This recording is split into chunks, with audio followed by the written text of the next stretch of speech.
All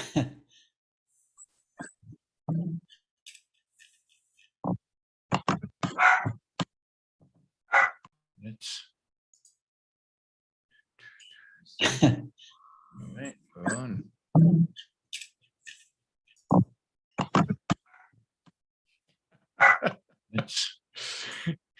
Yeah. All right. Let's go on.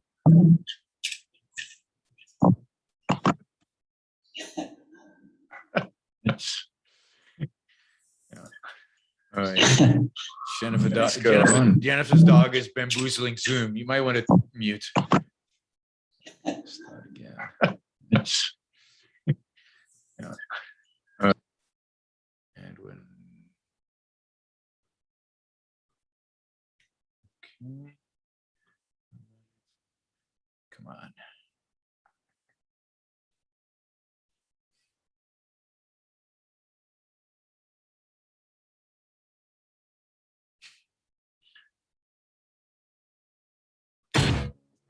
The radical, fundamental principles of freedom, rational self-interest, and individual rights. This is the Yaron Brook Show. All right, everybody, welcome to Yaron Brook Show. Been a while since we did the music. Kind of fun. All right. Okay, today we're gonna, what are we discussing today? We are doing our Hangout. So you are welcome to participate. We've got Jim and Jennifer and Matt online with us. Ragnar of the Desert, it started off with a $60 contribution. Thank you, Ragnar.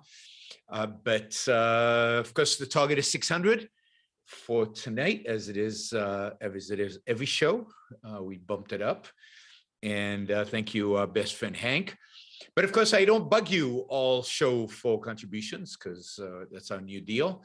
You guys make it up to 600 and I don't have to bug you all show. So don't forget to like the show before you leave. Don't forget to use the super chat to ask questions. Yes, I'm back in studio. And don't forget to subscribe. If you're not a subscriber yet to the show, press that subscribe button. Press the bell next to the subscribe button to get notified when we go live. All right, we're gonna do the Q&A with our panel. We're going to take super chat questions. I'm gonna talk a little bit about this these generals' testimony today in front of I think was that the Senate, the House was in front of the House. We'll talk a little bit about that. And but before that, God, what did I want to do? I want to do something. Anyway, it's gone. It's escaped my name. Alexi, thank you for the support. Really appreciate that. So we're gonna get to 600 really quickly at this pace. Yeah, I did want to say a few things. So I was in Europe last week, and we've got some Europeans on here, and they're complaining that the show is too late, and they wanted a couple of hours earlier. And couple of hours earlier would make the show like afternoon, late afternoon in the East Coast, and it would make it, or evening in the East Coast, but it would make it afternoon in the West Coast. So no, you Europeans, you know, when I'm in Europe, you get to choose the time zone.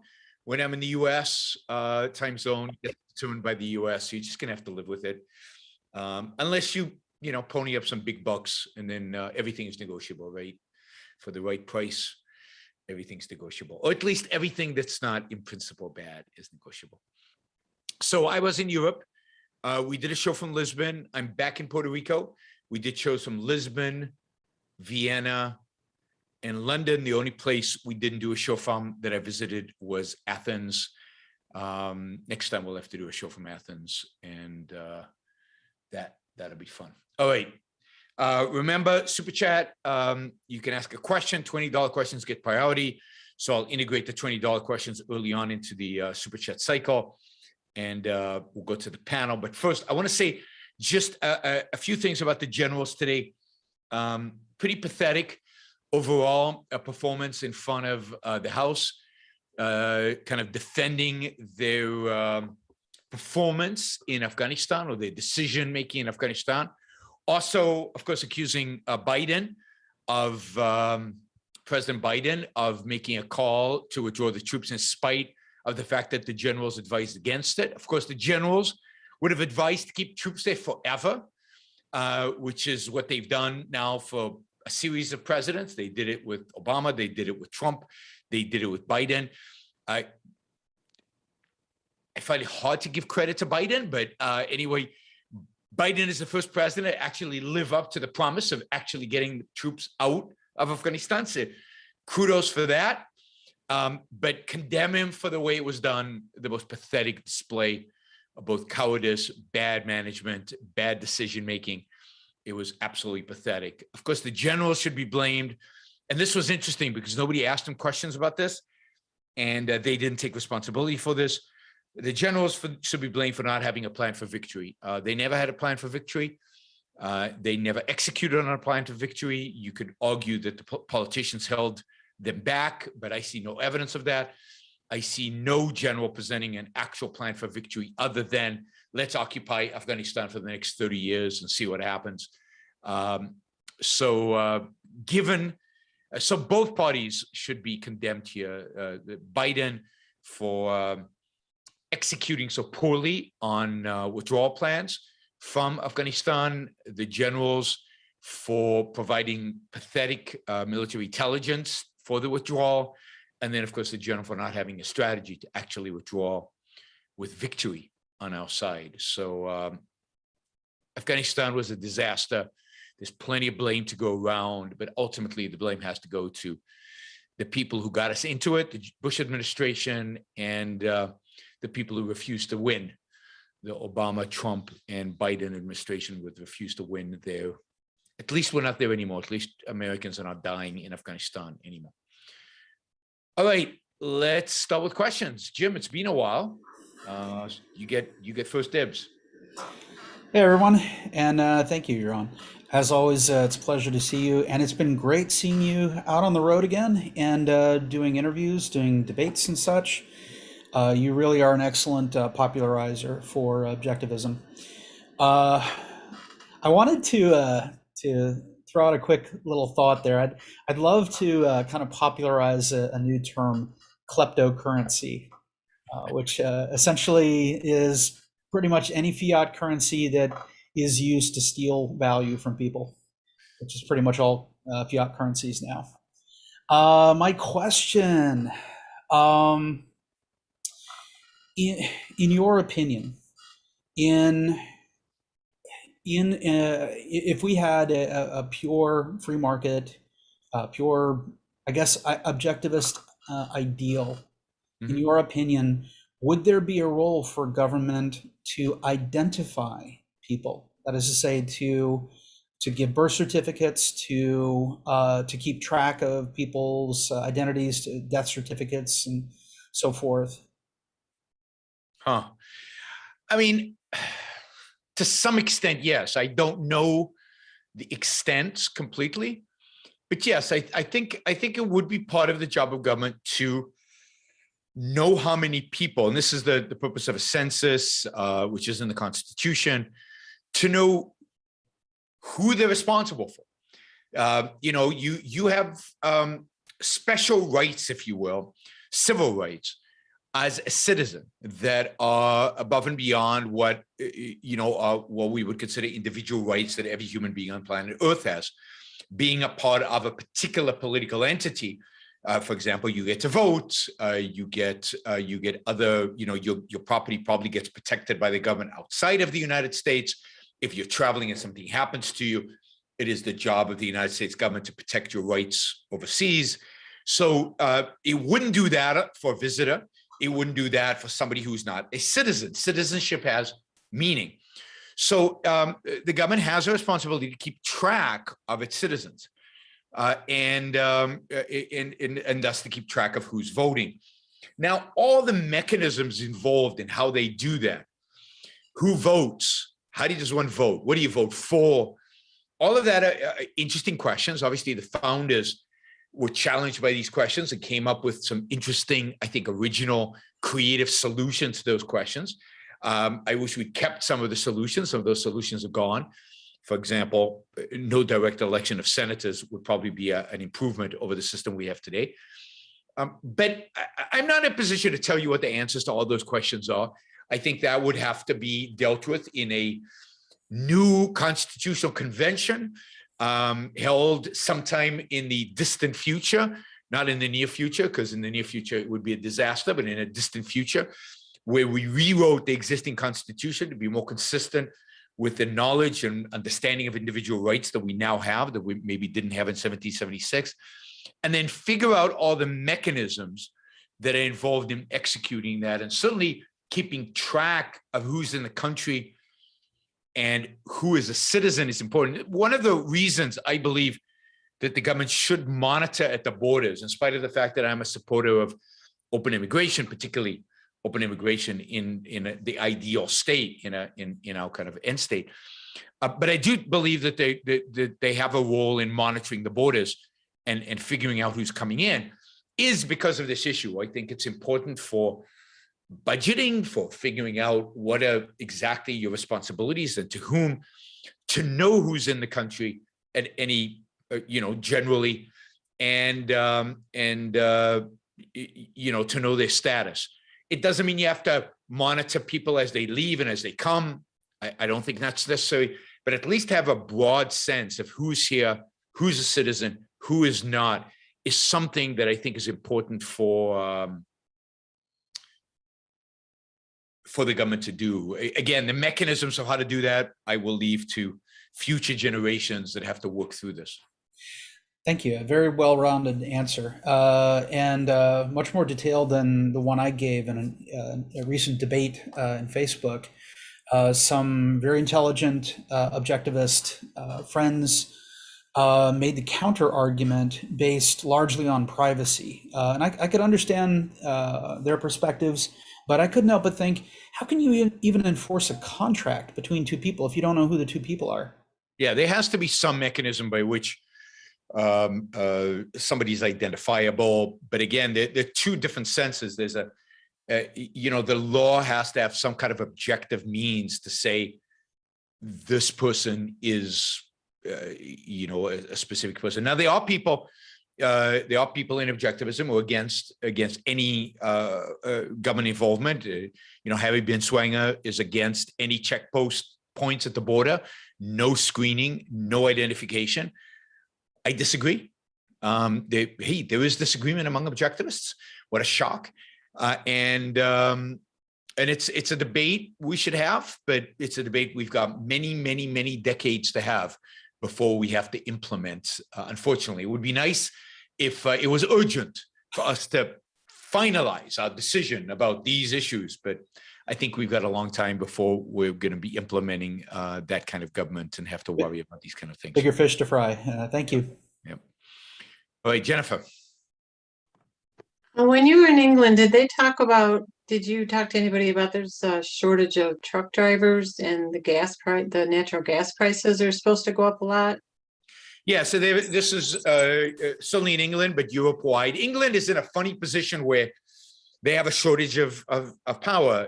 I don't know how many people know this, but I discovered on my trip to Great Britain that the British, this is almost, it's hard for me even to say, it's so unthinkable from a historical perspective. The English actually import power from France, in underground cables under the channel, because the French are relatively rational when it comes to energy, and I think 80% of all their electricity comes from nuclear power.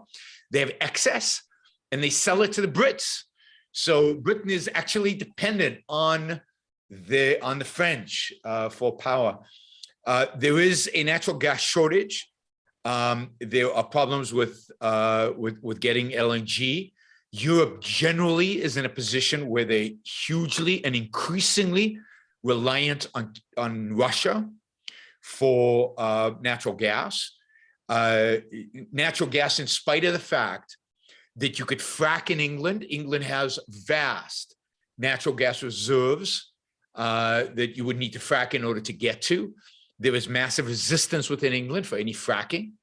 They are more and more relying on what Alex Epstein calls unreliable energy sources, like wind. They have these huge wind farms in the North Sea. But as we know, sometimes the wind doesn't blow. And as we also know, how do you store all that energy? Even when the wind blows, you have to use it immediately because you can't store it. Battery technology is way too expensive. So yes, Europe generally is going to be experiencing massive increases in energy prices and real problems, shortages, particularly in the winter. They're expecting significant shortages of natural gas and an increased reliance on the Russians for energy and for national gas, which is not a good idea. Again, lots of natural gas in Europe to be fracked, lots of resistance for fracking, which is playing into kind of the geopolitical nonsense. Germany has now expanded its solar panel energy collection. When the sun shines in Germany, they get a little bit of electricity from the solar panels. If you've been to Germany, you know it doesn't shine very often. Generally, Europe is insane when it comes to these. The one country that is other than France that is, but even better than France is Finland. Finland is massively invested in nuclear power. Anybody want to guess why Finland? Why is Finland the most responsible and the most invested in nuclear power of all the European countries? Anybody know the winter? Well, I think it's because in the winter. It's cold in Sweden as well, but why Finland? What is it about Finnish history that wants to make that they want to make sure that they are energy independent? It's something to do with Russia because of Russia. They hate Russia. Yeah. They fought wars with Russia. They've exchanged territory with Russia. They do not want to depend on Russia. So they are expanding their nuclear capabilities. They're expanding their ability to generate power from nuclear. Norway, which has vast oil fields and natural gas fields in the North Sea, is trying to go carbon neutral, but if they don't invest in nuclear, how are they going to do that? They don't have exactly a lot of sunshine in Norway, except in the summer, maybe a little bit. And yeah, I guess the wind blows periodically, but that's not gonna solve the problem. So nuclear is a solution which everybody is avoiding. Germany is shutting down their nuclear power plants. Germany prices are already double what they were before Germany shut down their nuclear power plants, prices for electricity. Again, there are going to be shortages. There's likely to be shortages in the winter. We're likely to see people potentially dying of cold. They'll probably blame global warming for that. But it's going to be, the cause of it is going to be the lack of investment in reliable energy technologies. And, the Brits, don't forget the British government. The British government is dominated, is basically a conservative government. They have over 50% of parliament. They can pass any laws they want. They can do anything they want. What do they want? They want to go solar and wind. In England, have you ever seen the sun in London? I actually, the 4 days I was in London, it was the best weather I've ever had in London. The sun was shining 3.5 of the 4 days, but that's very unusual. Anyway, it's insane. Europe is completely nutty when it comes to climate change. It's the #1 issue. Nobody disagrees with it. That is, everybody's falling in line. The conservatives completely falling in line around climate change, around unreliable energy sources. It's another reason to believe that Europe is ultimately in long-term decline. But then the question is, who isn't in long-term decline? We can talk about China, US. I mean, the whole world seems to be in this long-term decline. Thank you. Matt. Well, I wanted to go into tonight just keeping it positive, but my list, I'm having trouble coming up with something on my list, so I'll go positive later, I guess. But I saw an article earlier today that 56% of people in Berlin voted in favor of expropriating Yep. apartments if you own more than 3,000 of them.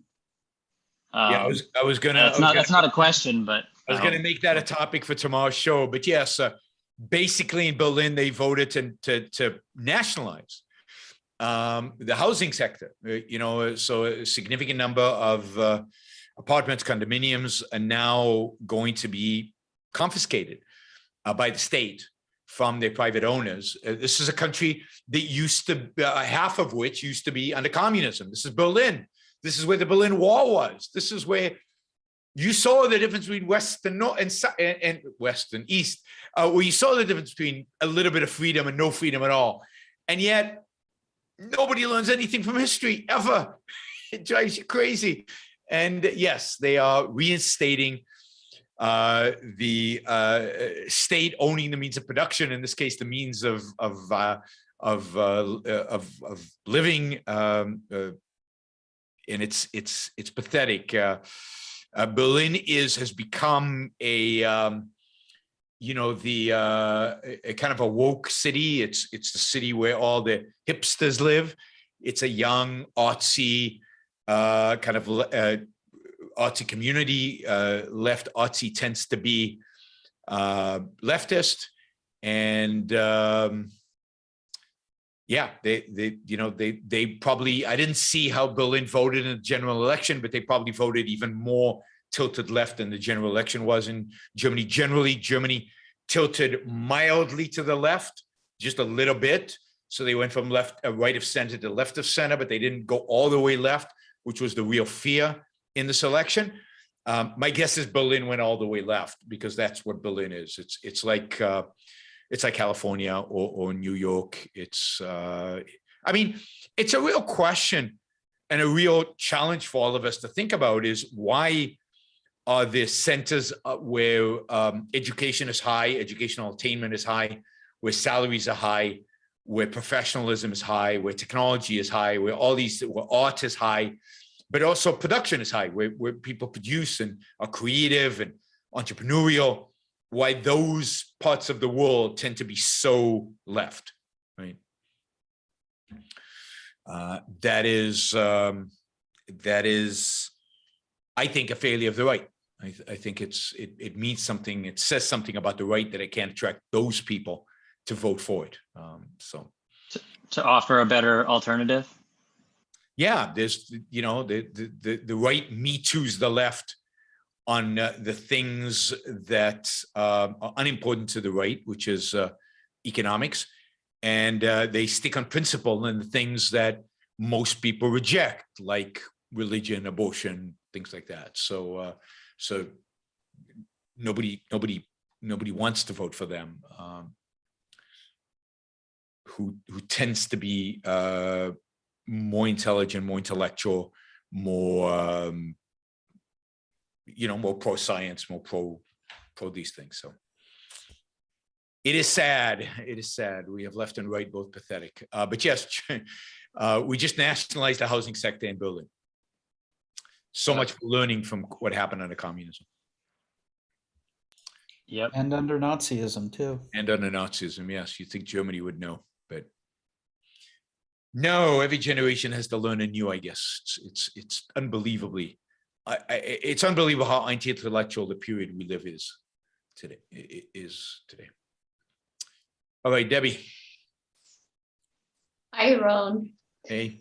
So speaking of, a cultural trend, I've been enjoying your debates. There have been quite a few lately. Those ones where you debate like the welfare status or the Marxist.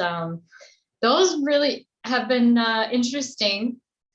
And I noticed a pattern. I think partly because I listened to two in succession with Greg, the welfare state advocate, and Ashley, the Marxist. Okay. And both of them said something essentially made this point that people are being exploited and persecuted by society insofar as they can't do whatever they feel like, basically.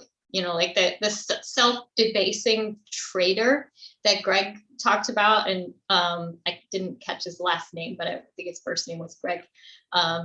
And Ashley as well, that you're in some sense a slave, and some injustice is being done to you if you are in the situation of having to work in a job that's not exactly what you feel like doing. Yes. And that's, I mean, and they didn't, as far as I know, they're not like colleagues or something. They seem to be kind of coming from very different places and intellectual circles, but they both had this really prevalent theme of either you do whatever you feel like, or someone's screwing you over because you're not able to. Yeah, I've noticed that not just with those two, but in other debates. Vosh, I did a debate with Vosh. I did some other debates. And I see it at universities when I get these students coming up and asking questions like, why do I have to work? I don't want to work. I want to graduate from college, and I want to do fun stuff. And there's enough wealth in the world so that if I take your stuff, I can afford to, you can afford to pay for me not to do any work and just have a good time, or to do my hobbies. And so this is a dominant view on the far left. And it's a dominant view that comes directly from Marx. Marx, and to some extent from Keynes. Keynes had not a view that you shouldn't have to work, but had a view that it wasn't necessary. So the idea was, we get to a point in society where we're so rich, there's so much wealth in society, that people don't have to work. Not everybody has to work. Some of us enjoy our work, so we should work. And the others don't have to work. They can do whatever the hell they want. And we are so rich that we can afford to subsidize them, to pay for them, so that they can we're having fun, right? Because we're enjoying our work. They should be able to have fun doing the things that make them fun. And Marx believed that in the utopia, in the Marxist utopia, after the revolution of the proletarian and dictatorship of the proletarian, after the messy part, right, where you have to break a few eggs to make an omelet, the omelet looks like all of us doing only the things we love doing, having fun, all our material needs being met miraculously, I guess by the people who have fun making the stuff that we need, or maybe by the robots. And that's the utopian state of being. The utopian state of being is doing what you love doing. And Marx has this very beautiful description, like almost the Garden of Eden. Garden of Eden always comes up as this place where, maybe in the morning you grow some vegetables because you love gardening, and then maybe in the over lunch, after lunch you take your violin lesson, and then in the afternoon you write poetry, and then in the evening you go to a concert, and money is never involved. Everything is freely available, and food is just accessible to you. Everything is accessible to you. Nothing ever costs you anything. And they think that's the world in which we live. And they think people would do the work, that the wealth that is being created would just exist no matter whether people worked or not. It just is. It just is here. And they have a right to it because it exists. They have an Have you ever seen Star Trek? The TV Yes. series Star Yes. Trek? I mean, that's pretty much Star Trek. The replicate, that money doesn't exist. Everyone just does whatever they're passionate about. But there's no shortage. There's no scarcity of resources. There's no shortage of everything. And, you just push a button on the replicator and it's right there. So it kind of works. I didn't realize in that that the scenario. universe of Star Trek is built that way. I didn't realize that. But yeah, this is all from Marx. And Keynes at some point said, look, let's say you need, I don't know, let's say you need $100,000 to live a good life. $100,000, you live a great life. That's what is required. Well, I mean, if the economy grows at 5% a year in real terms for the next 40 years, even the poorest Americans will make well over $100,000. So nobody will have to work very hard, because all we want is to maintain a standard of living of $100,000 an hour, because we can all live really well. So there's no ambition built into these systems. There's no growth. There's no, we just pick a number. And of course, Keynes, the number was a lot lower because he was writing in the 20s or 30s. And he said, within 100 years, people only work like 3-4 hours a day, because they won't need to work more, because they'll only need whatever is generated from 3-4 hours a day of work. Not thinking of the fact that we always want more, that we always want better, that there are always more opportunities. There's always more things to do that we'd like to do that requires more and more money. But I mean, think about your salary. I don't know how much you guys make, but let's say you make a really good salary. Let's say you can make $250,000 a year. And let's say your salary is going to grow the same as the economy, 5% a year for the next 40 years. In 40 years, that means that your salary is going to be close to $2 million a year. $2 million a year in real dollars. I mean, wow. So people don't realize what economic growth actually, what exponential growth does, and how that impacts. Now, some of us might decide we don't need $2 million a year. I'd rather work half-time and only have $1 million a year. Yeah, that's fine, right? But that is— No, that's not fine. That's unfair. Some people will have more. It's not fine. It's unfair. That's right. So you should work 60 hours a day and have 3 million so you can have more, or less or whatever. But but that's the beauty of capitalism, is you get the choice. And it is true that the quality of life and standard of living will grow exponentially, and it's unimaginable how much better off life will be. But of course, at that point, we'll want trips to Mars, and we'll want all kinds of things that cost a lot of money, and we'll want, you know, that $2 million, or not, or maybe some of us won't. So we'll be able I'm to— not prepared to accept a measly middle-class salary of $2 million a year. There you go. Trips to Mars are a human right. Trips to Mars are a human right. Trips to Mars are a human right. That's in the protest chant. On this note, though, I think it's fair to say that in a very real way, we live in a post-scarcity society now, in the sense that few people are dying from abject poverty. Sure, but I don't like, you know, the whole concept of scarcity is to some extent a bogus concept, because, you know, scarcity, the way economists think of it, is less than what people desire, but that's irrelevant, what people desire, right? Scarcity is not, you don't measure it based on people's desire. You measure everything based on demand, and demand is at a price. And at a price, there's no scarcity. There's always supply matches demand. The beauty of economics is that happens. And in that sense, there's no scarcity. But yes, we live in a post-poverty era. If you take poverty as absolute poverty, then we live in a post-poverty era. Relative poverty, there'll always be people who are relatively poor. But in terms of absolute poverty, there's nobody who's absolutely poor in the United States, unless they've chosen or are mentally incapable of earning a living, like some of the homeless people or people like that. But other than that, there is— this has enabled a lot of people to be unproductive and do okay. That's right. The whole welfare state is sustainable because there's enough wealth to be taxed.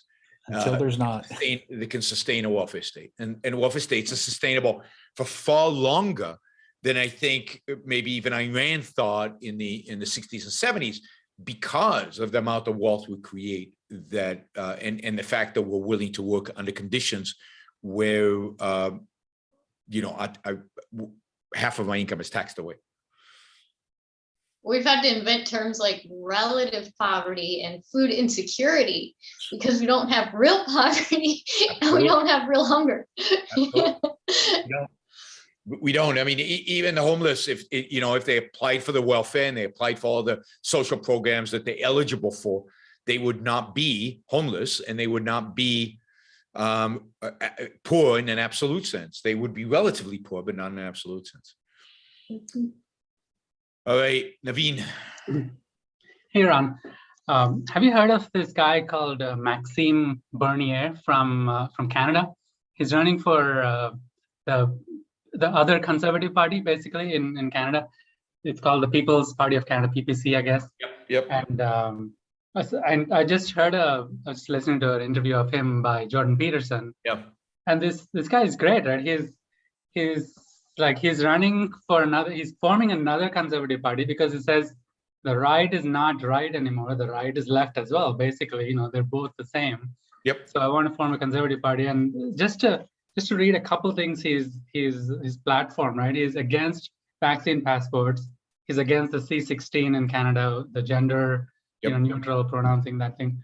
And he's a free market guy. He's all about deregulating the government completely. And he's for gold standard. He wants gold standard.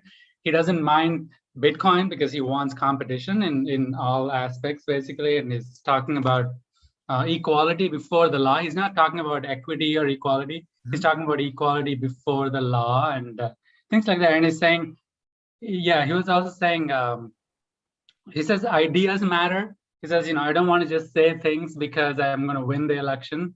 I want to say the right things, and we believe we have the right ideas. So I think the guy's great, and it's like he's Red Rand or something. So he probably has. Yeah. I wouldn't be surprised if he has. Maybe some of our Canadians can fill us in, but wouldn't be surprised if he has Red Rand. How many votes will he get? That is. He says he's like maybe 8 to 12%, which is significant. I think it would. Probably mostly in the west of Canada, where they tend to be more free market oriented and less statist. I think it's the east that tends to be much more statist, and of course, probably Vancouver is quite statist. But it's kind of the wild west of Canada where they tend to be more free market oriented. Oh, okay. And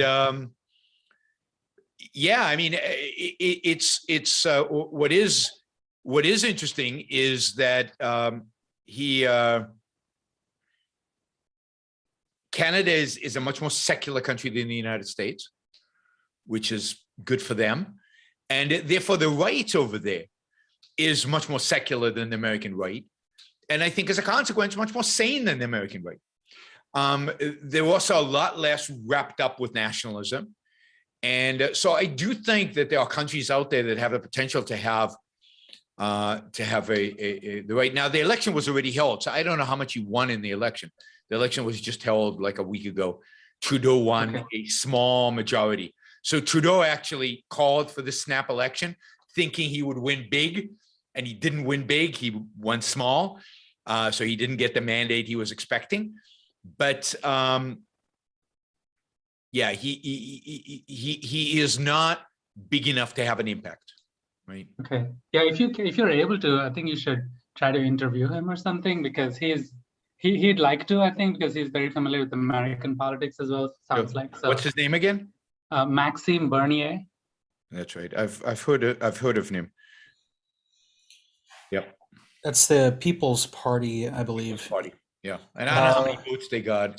Somebody can Google it and find out. It's pretty easy. I'm not sure. Yeah, but Canada has, in a sense, a healthier conservative movement than the United States does, because it's less religious. I'm not sure if and you're a better familiar conservative too. Sorry, go ahead. I was saying a better conservative, not just religious, but actually, free market, kind of more libertarian. Yep.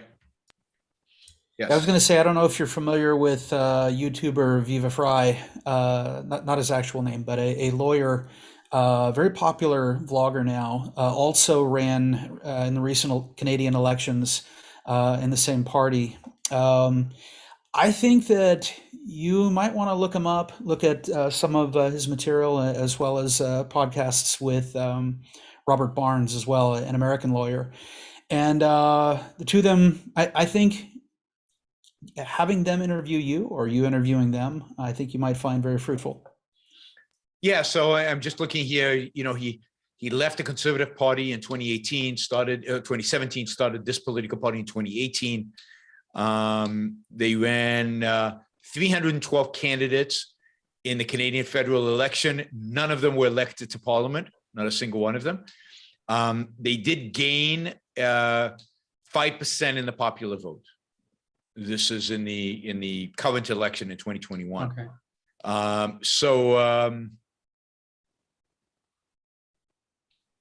They were a little anti-immigration. So that would be they want to reduce the number of immigrants. That's too bad. But they were against lockdowns, against vaccine passports, against compulsory vaccinations, yeah,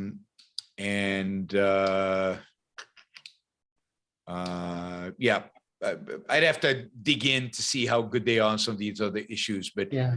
but yes, I mean, but they only got 5% of the vote, which is very telling about Canada and very telling generally about the world in which we live. It's hard to escape the pessimism because there's just no interest in a truly pro-free market political movement. It's just not there. Anyway, I mean, the successful right in Europe is a nationalist, statist right. Britain's Conservative Party won a majority, which is rare to win a majority and not have to form a coalition, but they are completely leftist when it comes to economics. They're raising taxes. The Conservative Party in Britain will have the highest tax rates in British history. Higher taxes than when Britain was socialist in the 60s and 70s. There is, I mean, I'm struggling to think of, now, the only countries that are exceptions to this, funnily enough, are the Scandinavian countries, where the center-right and center-left tend to be pro-markets, relatively speaking. I mean, relatively, right? They're not capitalist, but they're relatively speaking. You know, resistant to more controls and more regulation and higher taxes. The Scandinavian countries are generally reducing taxes, reducing government spending, and reforming their welfare programs to make them better, right? Better, you know, not expansive and not. So, you know, Bernie Sanders' ideal is actually moving in the right direction versus the rest of Europe, which is completely floundering, and Canada and the United States. There just are no free market movements anywhere in the world that I know of that are right now successful. Even free market movements that I thought were going to be successful in Latin America, like in Colombia, Brazil to some extent, Chile, all floundering, all failed, all those countries have moved to the left or to a nationalist statist right. Sad, but that is the reality. All right, let's take a couple of super chat questions. We'll do the $20 ones. We've got 3 $20 ones, but you can jump in with the $20 one now, and I'll take it. Okay, Michael asks, this is about my interview with Michael Malice. Malice was asking you gotcha questions about Rand's personal life to undercut the seriousness of her philosophy. Malice is a nihilistic troll who wants to knock down people who take ideas seriously. I didn't like that interview. I don't know.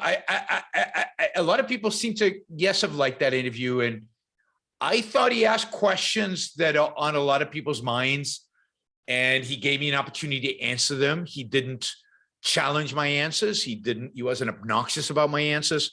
So while, you know, I'm very mixed about Malice and about the agenda. I don't always know where he's coming from. I didn't think the interview went badly. I thought the interview went pretty well. So, all right, let's see. Thessie asked, why do you think people gang up on other humans, especially when they're different, and listen to people like you?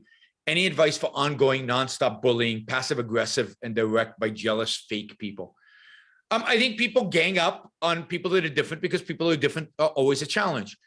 They always make you have to question your own beliefs, your own thoughts. And, you know, I think that people with low self-esteem, people who are lack confidence in their own views, people who are tribal, people who just follow the leader, are the kind of people who, you know, will make fun of people who are different, or people who hold different ideas, or are different in their behavior, or different in their sexuality, or different in anything like that. They're always going to go after those kind of people. It's a sign of low self-esteem. I think the best thing to do about people like that is to ignore them, is to move on from them. It's to not engage with them to the extent that you can. And to the extent that they become truly abusive, then they need to be slapped in the face. I mean, truly abusive means physical force against you, then you got to muster the resources to beat them at their own game. But, you know, you can't take them seriously. There's no validity to what they're doing. There's no they're there. There's you've got to ignore them and move on. You got to ignore them and move on, and not take them seriously because they are scum. All right, Charles asked, Roe versus Wade and Brown versus Board of Education, desegregation, were good results for objectivists, but I feel the method of judicial activism can lead to tyranny, government expansion. Shouldn't objectivists be concerned with judicial activism? I mean, it depends. What does judicial activism mean? In those two cases, I think that the court was upholding the essential of the Constitution. I do not think, certainly Board of Education, desegregation, but I also think Roe versus Wade. Both of those decisions were consistent with the American Constitution. And the opposite position is inconsistent with the American Constitution. Now, by what standard do I say that? I think that in the Bill of Rights, it is the 9th Amendment that one should look at. The fact that the Bill of Rights does not constitute all our rights, and it is the job of the federal government to protect and defend those rights. And when states infringe on those rights, as they did in Board of Education, Brown versus Board of Education, as they did with segregation in the South, as they did with Jim Crow laws, it is the job of the Supreme Court to say no, as they should have done with slavery in the early part of the 19th century. If they had, maybe we would have a civil war earlier and fewer people would have died. I suspect a civil war in 1800 would have been a lot cheaper in lives than a civil war in 1860. But, and I think the same is true of Roe versus Wade. When the state is violating individual rights, violating individual sovereignty, violating the right of individuals over their own life, when the state does that, it is the job of the Supreme Court to stop it. I wish they did that on economic issues. Imagine if the Supreme Court ruled, as it did. Well, it can't anymore because we've got a constitutional amendment. So imagine a Supreme Court ruled that regulations of businesses is actually a violation of Constitution, which I think it is. So the creation, for example, of the FDA, the SEC, the FCC, alphabet soup agencies, all violation of the American Constitution. Imagine if they did that. Would that be judicial activism? No, it would be the Supreme Court standing up to politicians who are activists. It's the politicians who are the activists. It's the not the judiciary, it's the legislature and the executive who are being activists. They're violating the Constitution. And the job of the Supreme Court is to say, no, the Constitution is supreme. Individual rights are supreme. What you are doing is a violation of those rights. So, no, I want a Supreme Court that's super active in protecting individual rights and protecting the Constitution. And the Constitution, not in a narrow, textualist sense, but in the broad sense of the Constitution is constructed to protect our rights. The Constitution can only be understood in the context of the Declaration of Independence. Lincoln understood this, and very few, unfortunately, have understood this in history. But you can only understand it in the context of an inalienable right to life, liberty, and the pursuit of happiness. So I am against textualism, originalism, all of that. I am for an objective approach to the Constitution and to the issue of individual rights, and the court ruling based on that objective approach. All right, let's see. Okay, let's go back to our panel. Jim. It's too bad if the Supreme Court were to do that, that it's very likely that Congress and the president would just pack the court with more people who would undo that. Yeah, I mean, the Supreme Court is not going to go against the culture at the end of the day. We Yeah. can't rely on any branch of government to protect us against ourselves. Yeah, yeah. I mean, they Very do true. already. The Supreme Court already does, but there's a lot more. There's a lot more. Yep. Okay. A few months back, I sent you a message. I don't know if you recall, introducing you to Tick History, a YouTube channel, TIK. Tick History started out a few years ago, focusing very much on World War II tactics and tanks, as it's often oversimplified. But over time, this Englishman has started to focus more and more to bring in his very individualistic perspective. I wouldn't call him an objectivist, but an awful lot of what he says shows that he's evolving in a direction of pro-capitalism, pro-individualism. I love a lot of what how he approaches all this stuff, but one of the most interesting videos that he put out is one about public versus private, defining these. And he makes an interesting, thought-provoking claim that I hadn't really given much thought to, and that is that technically and fundamentally, corporations are not private; that they are public, in the sense that they are creations of the state. That doesn't mean the state necessarily initiates them. Private individuals come together, whatever, but that the end result of the growth of a corporation tends to be a single neck that the government can throttle, as it were, and turn into an arm of the state. Do you follow what I'm getting at here? And you have some thoughts on this idea of whether corporations are truly public or private? Yes, I have a strong opinion about this. Corporations are 100% private. Now they are controlled by the state because they're regulated by the state, but so are partnerships, so are limited liability corporations. So every business form is regulated by the state. There's no difference in that sense. Corporations are one type of corporate relationship, one type of legal relationship between a variety of different entities. There's nothing unique about them other than they have different characteristics than other types of legal relationships. But there's nothing statist about it. There's nothing public about it. It's sad that they're called public corporations because they sell stock to the public, and that creates confusion. There is an issue of limited liability that I hear a lot of. The state grants them limited liability. Limited liability is a contractual issue between debt holders and shareholders that relates to the relationship between them. It's not a grant by the state, although it is in the law, but that's only law codifying an existing relationship. So it's for simplification reasons. So no, I think that whole line of reasoning is bogus and wrong. And I've done a whole course on this. I did a course on the corporation. It's on YouTube. It's available. It's free. I think it's 3 or 4 lectures. I think it's quite good, if I say so myself. And it covers all these kind of issues related to corporations and all the mythology around corporations and their status.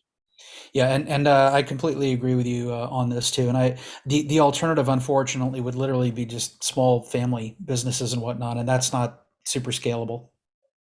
No, but there's no difference between them other than the number of people who act as owners. The Exactly. legal structures is modified, but there's no difference between them in the sense that they're private. Now, at some point, if businesses are so regulated that they can't make any decision for themselves, then they become an extension of the state. But that's not unique to the corporation. In Nazi Germany, a lot of the businesses that the Nazis controlled but didn't, quote, own were family businesses. A lot of the big industrial businesses in Germany were structured as family businesses. They were quite large, and yet they were just as controllable by the state as were large corporations. Yeah, very true. I forget who he's quoting when he says this, but sometimes he'll point out if it's paid for by the state, Or if it's funded by the state, it is the state, and that's an interesting point. But the government doesn't fund corporations. It doesn't fund anything about corporations. Sometimes it does, unfortunately. Well, but that's where we have subsidies, and that's not capitalism. That's not in the nature of corporations. That's in the nature of mixed economy, and therefore a lot of businesses are mixed. But again, a lot of farmers are subsidized by non-corporate farmers are subsidized by the state, and they have the same status. Yep, quite right. Thank you. Sure. All right, Jennifer. Do you think there's a legal conflict between the HEPA laws and a government vaccine mandate? The which laws? The HEPA laws, you know, the laws where you have like privacy for your medical records and things. Yeah, HIPAA. Yeah, I mean, is there contradiction between the vaccine mandate and the privacy laws? Yeah, I mean, but who cares, right? From the government's perspective, there are tons of laws on the books that contradict each other. I mean, John Allison always used to say, the most of the bank, the post 9/11 banking laws, like the laws that say that you have to declare when you have $10,000, or if you go to the bank, the bank has, according to the Patriot Act, the bank has to let the government know of any, quote, suspicious transaction. What the hell is a suspicious transaction? Any transaction over $10,000, they have to let the government know in cash. But generally, suspicious transaction, they have to let the government know. So what do the bankers do? They let the government know about all transactions because they don't want the government to come back to them later and say, these transactions are clearly suspicious and you didn't let us know. So they just assume everything is suspicious. But that is in contradiction to HIPAA. HIPAA says that they're not allowed to tell the government about your private information. So the same here. On the one hand, only you should know whether you're vaccinated or not. On the other hand, there's a big database somewhere in the sky, in the cloud, with all that information that the government can tap into and send you a digital green passport, right? A vaccine passport. So yeah, no, it's a complete, the whole idea that the government is going to protect our privacy is a complete sham. They don't, they're not interested in it. They don't care about it. And they're violating it left and right. And, when you go to the doctor, you have to sign all these forms. It's all bogus. It doesn't matter. If the government comes to the doctor and says, I want information about X, they're going to have to give it, whether you signed the form or not. So, no, I mean, any sense of you having rights anymore is a scam. You don't. A lot of these privacy laws, I have an annual training on GDPR through my work. And those laws are all about controlling the access of other companies or other private individuals and dictating what they can do to your data.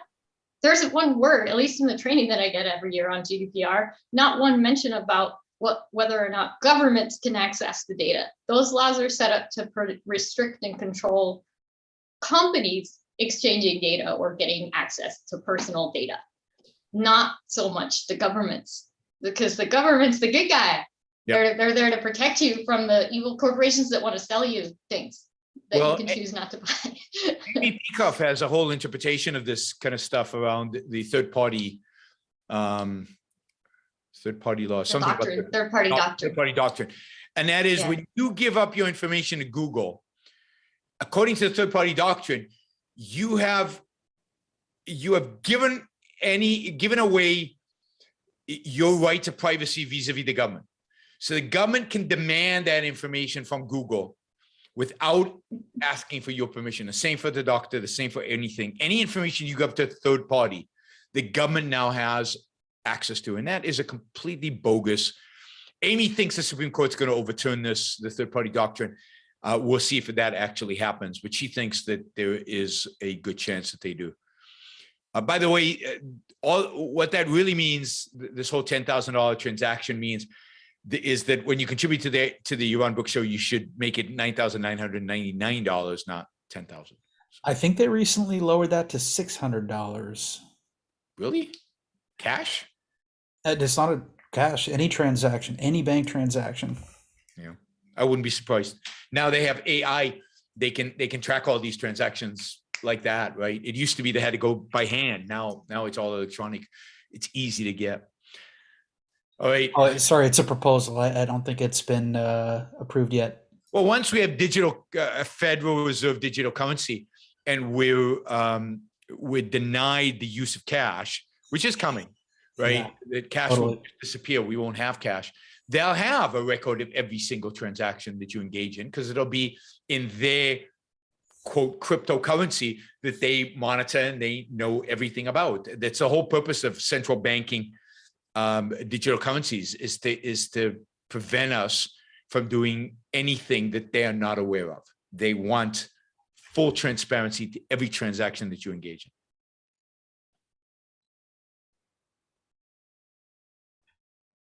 All right. Phil. Oh, Matt, sorry. Oh, okay. No, I mean, Phil's fine. I can go by Phil. It's not bad. So I was envisioning the protest of the future with the demanding that, Mars travel is a human right. And I can picture my local newspaper, the drumbeat of the columns, it's going to be about access to interstellar travel. Like today, there's this code word of anything you could possibly want. And just instead of saying like, oh, I need this product or service, and if I want this thing, I should trade with somebody, to obtain it, they just throw out this, group X doesn't have access to product or service Y, and just everyone should have access to everything, or I don't know. So I feel like the code word of access to that phrase, there's something going on with that. Have you noticed that access to, and then healthcare, education, fast internet service, iPhones, Aston Martins, whatever it is? Sure. And that's all in the name of egalitarianism. It's all in the name of equity and equality, and all these are all the same kind of terminology that they all add up to their view of a complete egalitarian society where everybody has the same outcome, the same everything. This is a truly evil ideology, maybe the most evil ideology I can think of. It is meant primarily to destroy your access, because you can't give access to everybody. You can't get equality. So what they're really after is not equality. What they're really after is destroying the good. It's destroying the able. It's destroying those who have. It's basically an entire ideology based on envy and based on a desire to destroy and to knock everything down. But absolutely, it's equal access is equal opportunity, which is a conservative term, right? Because they don't want equal outcome, but that's exactly what equal opportunity is, right? Once the right gives the left equal opportunity, then it's only this much to get to equal access. It's only this much to get equal outcome. They've given up the whole ballpark, right? They've given up everything. So yeah, these are really evil ideas, and there's no limit to it. There's no limit to it. Access to decent housing, access to broadband internet, access, to It goes on. It's just it's a rabbit hole. It's all driven by the equity idea, and they'll never be equal. They'll never claim access to Ferraris because they don't want Ferraris to exist, right? They don't want the top to exist. They actually want to bring everybody down to the lowest common denominator. Yeah, that's a good point. Debbie. And then you get the incel movement that's upset about not having access to women. They complain. I mean, there's no limit to what everybody's entitled access to. There are a lot of men who are complaining about a lack of access to women. That's right. Right. Yeah. Tying these together, I've heard Mars needs women. Mars needs women? Isn't that a movie? I don't know. Probably. Not one that I'll be watching. About this comment about Michael Malice from the chat, I just want to address that. I really hate that kind of comment. It seemed like a pretty thoughtless. I I've seen him. I don't know him personally, but I heard about him coming to Objectivist conference to join the poker tournament. I enjoyed hearing him on Lex Friedman's podcast with you, Yaron, and he also made an appearance a couple months ago, just him and Lex. I listen to his podcast sometimes. I've seen no evidence that he's a nihilist, and I think that's a pretty serious accusation to make. I mean, like, that's a really evil thing to be. And I've seen these types of comments before as well. When I mentioned Sam Harris, someone put a thing on the super chat, oh, he's just a hack. Okay, I don't agree with Sam Harris about free will. I don't agree with Michael Malice about anarchy. But to just make this sweeping, dismissive comment, Sam Harris is not a hack. He's a very sophisticated and intelligent person. Michael Malice is not a nihilist yet. He has an irreverent style. But not everybody who likes to crack jokes and things like that is a nihilist. So there's no question here. I just wanted to say something to address that comment, because that kind of thing really pisses me off. I guess these people, it's just that they're being trolls when people make comments like that. But shame on you for making that comment, whoever you are. Yeah, I mean, there's a tendency among objectivists to dismiss people. Michael Malice's humor sometimes drifts into areas where, my interview with Malice and Lex, some of that interview is cut. Where Lex thought that Malice's jokes were inappropriate even for that context. Yeah. So Malice can be borderline, and he can drift into area where I can see why you would argue he's the nihilist, but you have to be very careful in blanket assertions about people. You have to get to know people pretty well. I think being an anarchist is in and of itself a nihilistic position, but you can hold those kind of positions relatively innocently, or you can be a true nihilist and hold those positions. And I'm still giving Malice the benefit of the doubt on that. I'm not yet at the point of completely dismissing him. He just, to me, he seems like more almost like an idealist, kind of like a starry-eyed idealist about anarchy. And what I hear when I hear him expressing a lot of intensity and negative emotion is when he's talking about oppressive governments, totalitarianism, and what they do to people. It looks to me like, and I'm not going to psychoanalyze anybody, it looks to me like so this government can get so bad and be so evil, and it really can, that like it can't be made to work. It'll always grow, it'll always creep back. You just have to find a way to get rid of it entirely. That's the way I interpret it. But I mean, the point is not so much about that per se as it is that that these comments, some of these comments from the super chat really don't sit well with me. Yeah. The super chat does confirm that there is a movie called Mars Needs Women. 1968, yeah. Yeah. But it's also true that women need men. Some women need men. And men do need women. Some of us do. But hey, it's cool. And I think it's worth keeping in mind, Michael Malice was born in the tail end of the Soviet Union, deserves a little credit for being very cynical of big government. Well, he's quite an enemy of communism, so he talks a lot about it. I thought it was cool that he had you on a show. Like I think it's good to see this outreach, and these connections being made between different public figures, and that they're engaging with objectivism in some way or another. Yep. I think that's a good thing.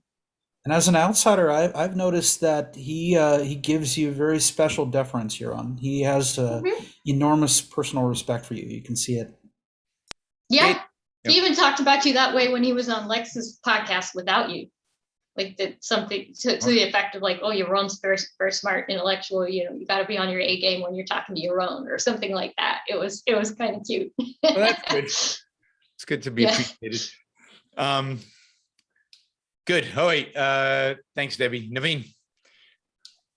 Yaron, can you comment on Alexander Hamilton and his role in the creation of central bank, and the crux of it all, right? How did the government get involved in economy so much? I think that's where it started, and arguably that made America strong because it made American credit more trustworthy across the world and all that kind of thing. But there wasn't a central bank in the early days. I mean, there was a national bank, which was regulated, and banking generally was regulated. I don't know enough about Hamilton and about the founders' complete attitude to all the banking and this, because they were all flawed in that sense. I mean, Thomas Jefferson was suspicious of banks, and therefore he was suspicious of banks. Period. Yeah. Yes. The other direction. Small and regulated by the states, and no national ability to branch nationally. So they all had this, but we don't get a central bank in the United States until 1914. Not a real classical central bank like the Bank of England or the Bank of Amsterdam, which were the original central banks that issued currency that controlled, in a sense, the money supply or controlled the banking system.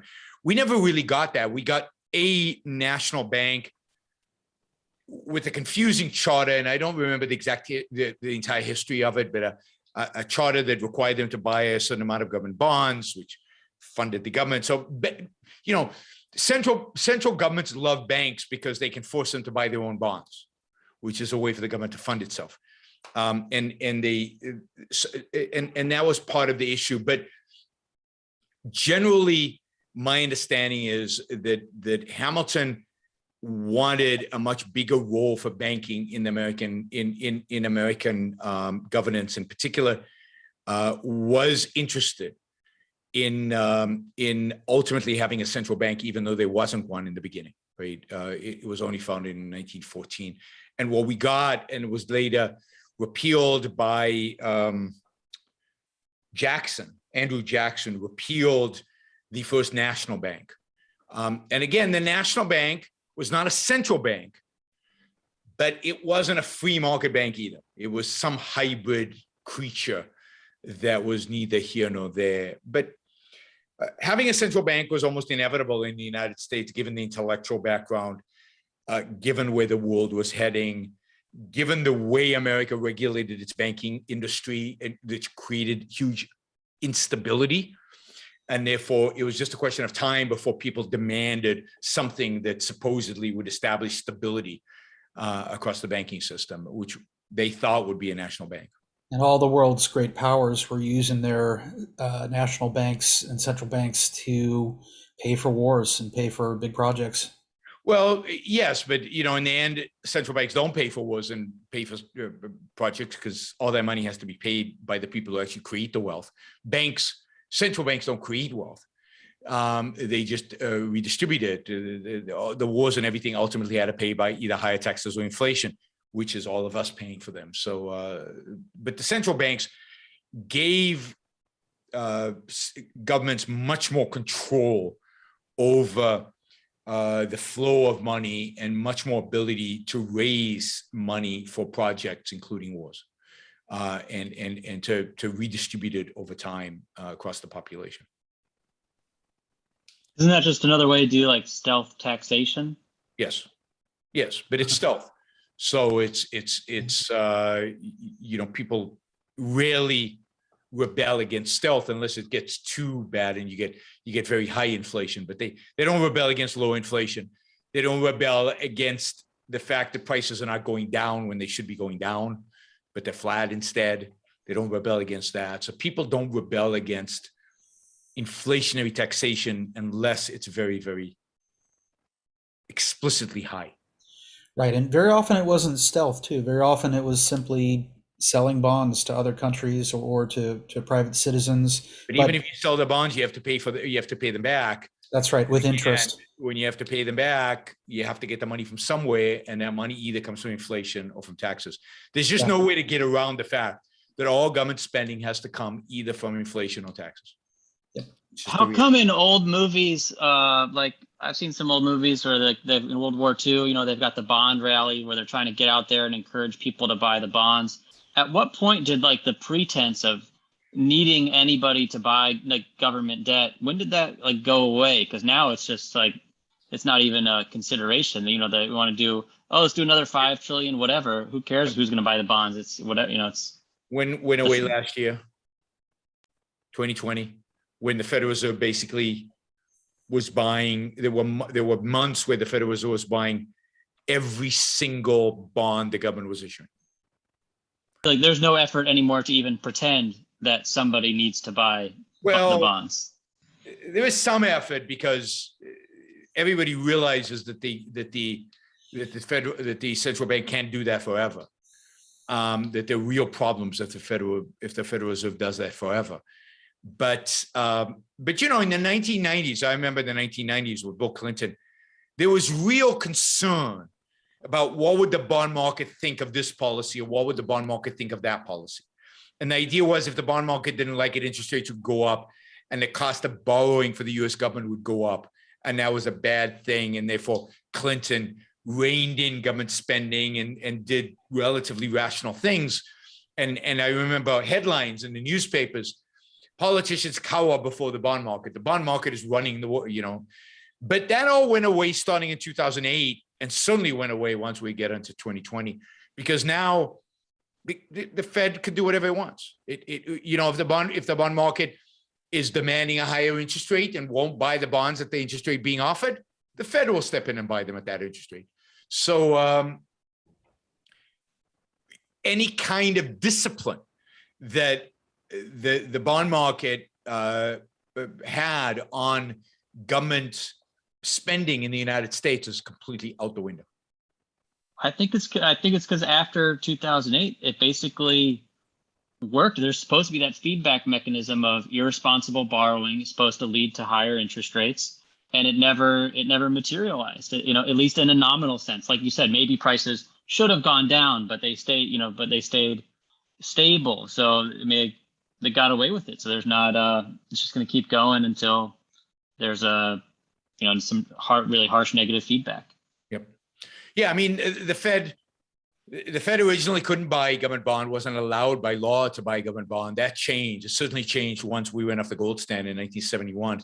Once Bretton Woods was gone, the Fed could do, at least its mandate expands constantly. And mostly it doesn't expand by legislation. Mostly it expands by doing. It just does new stuff, and nobody puts them in their place, so they keep doing it. Like buying corporate bonds last year. Yeah, I mean, they were buying junk bonds.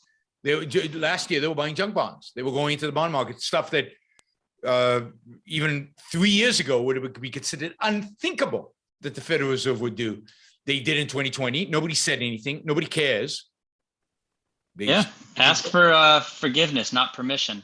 Yep. And you know no one's going to hold you accountable, so you don't even need forgiveness. Yep. Exactly. But the laws have also changed. So the laws change, giving them more and more and more flexibility, right? The United States was on a pseudo gold standard until 1971. From 1945, from Bretton Woods, 44, 45, until 1971, the US was on a pseudo gold standard. But yes, it went off the proper gold standard in 1933, not 34. 1933 is when FDR confiscated all the gold in the U.S. From 33 until 44, there was no relationship between gold and currency. From 44, 45 until 71, there was a loose relationship between the printing of money and the amount of gold in the vaults of the Fed. That's what I mean by a pseudo gold standard. It was a loose relationship, not a firm relationship. And it was a relationship where the United States was committed to only issuing dollars based on the amount of gold it had on reserve, but it cheated constantly throughout the 1950s, and particularly in the 60s, to fund Vietnam and to fund the welfare state, the United States. The Federal Reserve was creating much more money than it had gold, and as a consequence, created inflation, but also forced forced us to go off any semblance of the gold standard. Yeah, and then the French called our bluff and said, "Okay, we'll take your gold. The Here's some gold, dollars." the gold called our bluff, and throughout the late 1960s was exchanging dollars for gold. Gold was flowing out of the United States into the French coffers, and that's when Richard Nixon pulled the plug on any semblance of a gold standard. I did a show on that. You know, in a way, What's that? sorry. Go ahead. I didn't mean to interrupt. No, that's right. I did a show on this because it was 50 years in August. It was 50 years to Nixon's rolling, basically abandonment of Bretton Woods. What were you starting to ask or say? Yeah, I was just thinking, you know, in a way that kind of, in a weird way, that gives me hope, because that's a crazy radical thing to do, to just confiscate all the gold and make it illegal to own gold. And, you know, maybe if I were around at that time, I would have thought, okay, this is it. You know, we don't have much time left. We're going straight downhill. And, you know, yet it's been 90 years or almost. So, it was illegal for Americans. I mean, very few Americans know this. It was illegal for Americans to own gold. Monetary gold. 1933 until 1971. Yeah. That's crazy. It was illegal. You would go to jail if you had a gold bar in your home. You could own jewelry. We're about You could own coins, certain coins, only coins that were for collection or for commemorate coins and stuff like that. But you couldn't own gold bars or gold coins as an investment. And to your point, Debbie, I whenever I'm feeling really down about how bad things are these days, I think back especially to the FDR years and think, man, we were not that far removed from the Soviet Union and Nazi Germany and fascist Italy, and we backed away from some of that. I think it took FDR dying, frankly, but at least we backed away from a lot of that for a while. Yeah. But we were also freer then. So he started from a point of greater freedom. He regulated it, and now in some ways we're freer, and in some ways we're a lot less free than we were back then. We just don't know it. Right. But it is true that you can live pretty well in a mixed economy. That one thing we've learned over the last 100 years is you can live pretty well in a mixed economy. You can do a lot in a mixed economy. It's bad, but it's nowhere near as bad as you would have thought. And you know, this is something to think about in terms of projecting into the future. You know, it could still get worse, and we could still live pretty well. Mm-hmm. Yeah, the latest crazy thing isn't just the last step before we fall off the cliff. No, it always seems like it's the last step, but it very rarely is. Particularly with the United States, it's much more likely to be a slow descent into hell rather than one big drop into hell. And that's why I always said it's not going to be the Biden election or the Trump election or this election or that election that completely causes the whole world to collapse.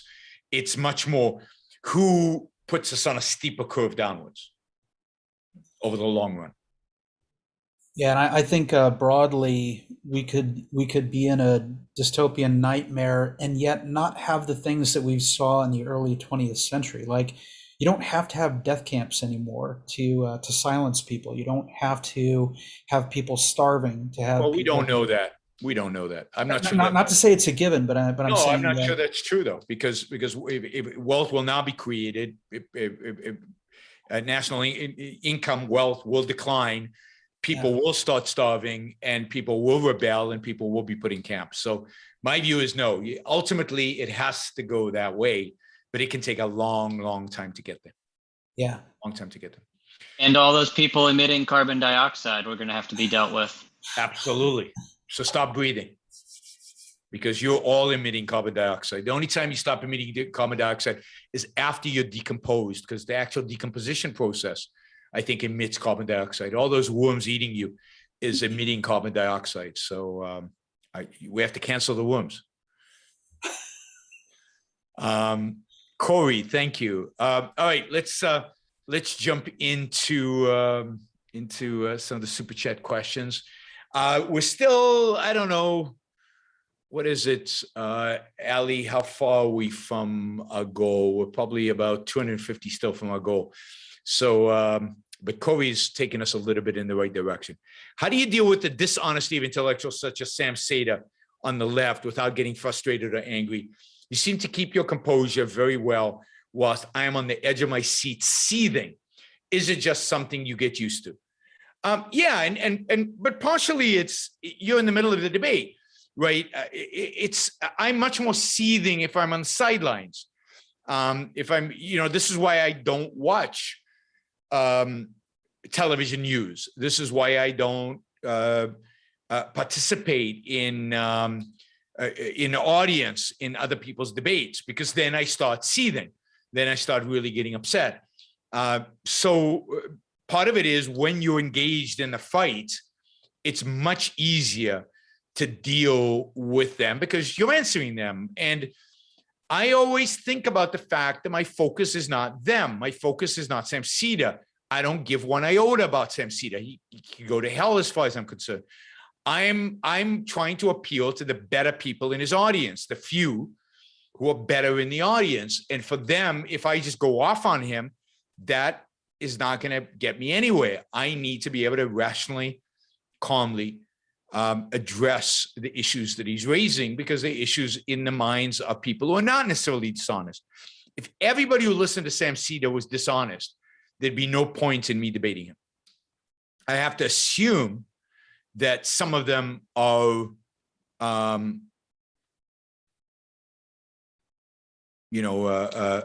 honest and reachable. And so that is how I control myself, is remembering who the audience really is,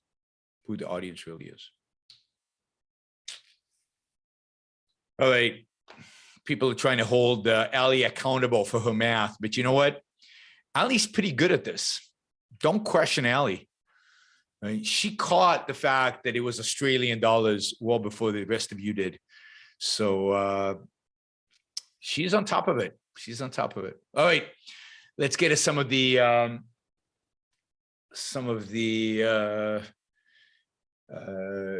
lower valued super chat. Oh, Adam's jumped in with $50 one. All right, so we'll take this. We're getting to over 400. Okay, so we got 200 to go. Is China starting growing a regulatory state like the US and the EU? Yes. Do you expect the growth of China's global influence to slow down, stop, or reverse as its economic growth suffers under increasing regulations, a downward spiral in economies worldwide?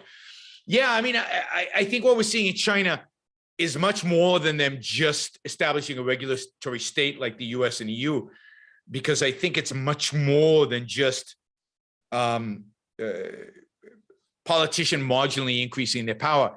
I think this is the Chinese trying to knock down entrepreneurs and to assert that the Communist Party has control and that they won't cede control to anybody else. So this is a much bigger power grab on behalf of the Chinese authorities than, let's say, the establishment of a new regulatory agency is in the United States, or new antitrust actions. Although it's in principle, it's the same. It's on a much bigger magnitude when it comes to the Chinese.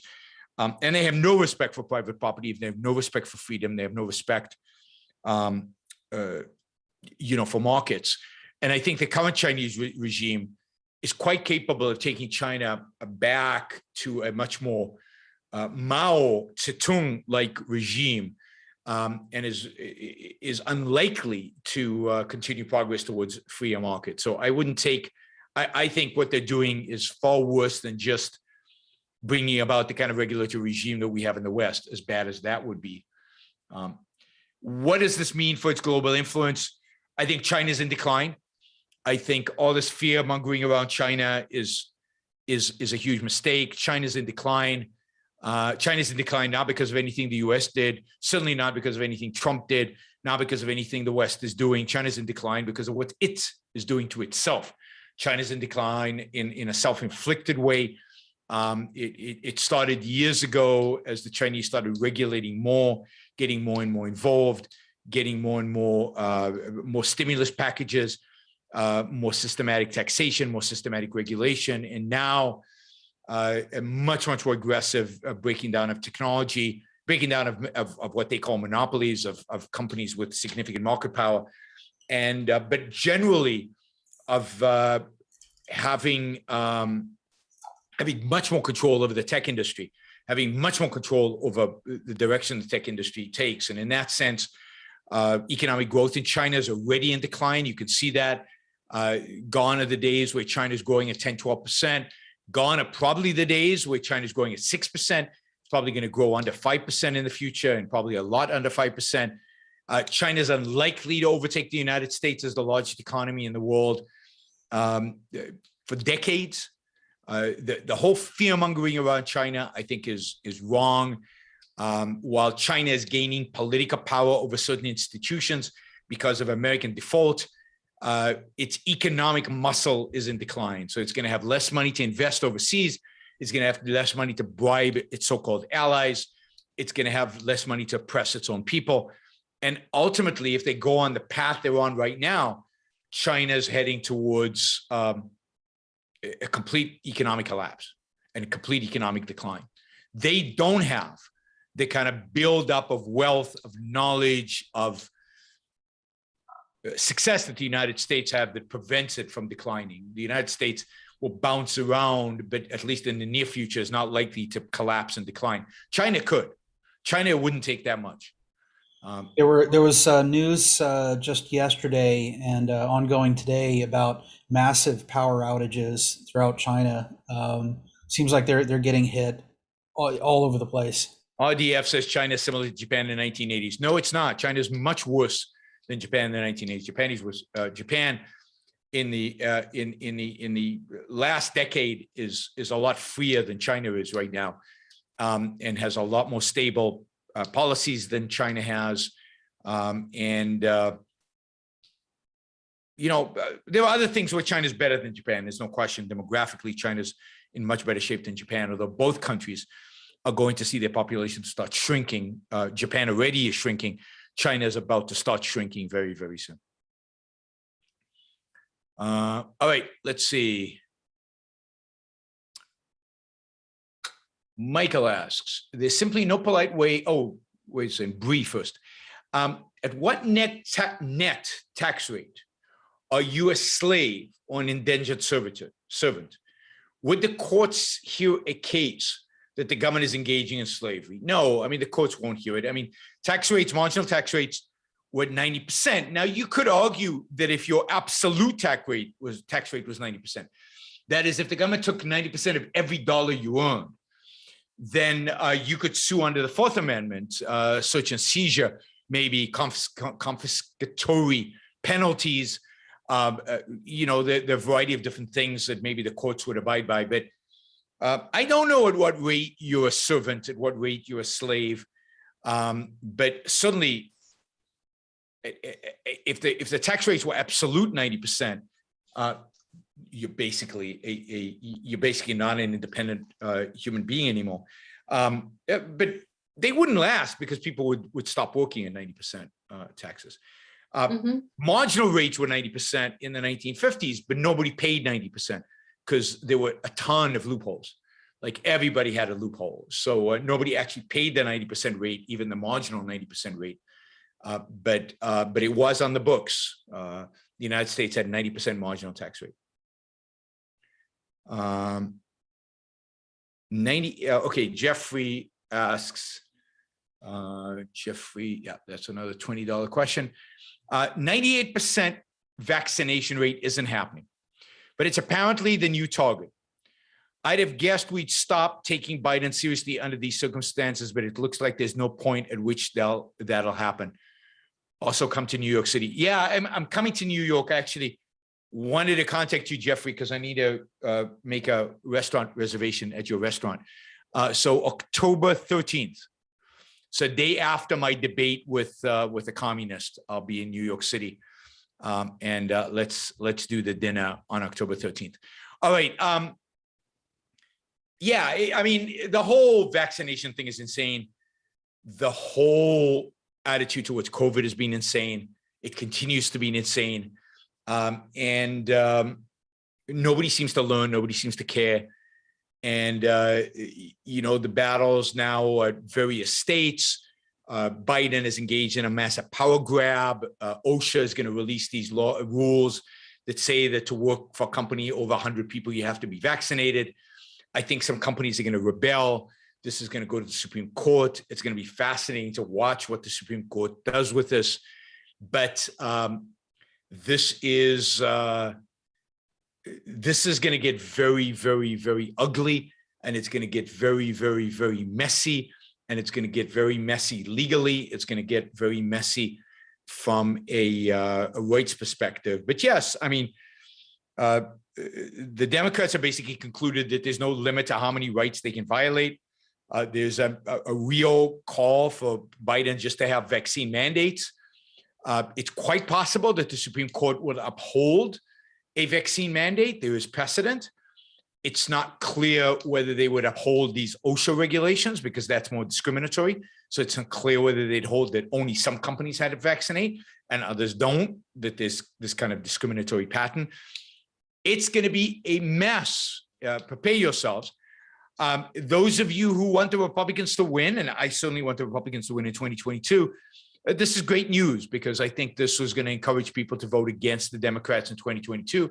It's going to increase the chances of divided government moving forward, which I am all in favor of. To the extent that this supports a Trump election in 2024, that scares me. But that's the way we're heading, right? The left goes crazy, so the right responds with its own crazy, and we go back from crazy to crazy to crazy to crazy. We get back and forth. That's where we seem to be. So, and I don't see how we get out of this cycle. I really don't see how we get out of this cycle. All right. Everyone read Atlas Shrugged in the world. Cycle broken.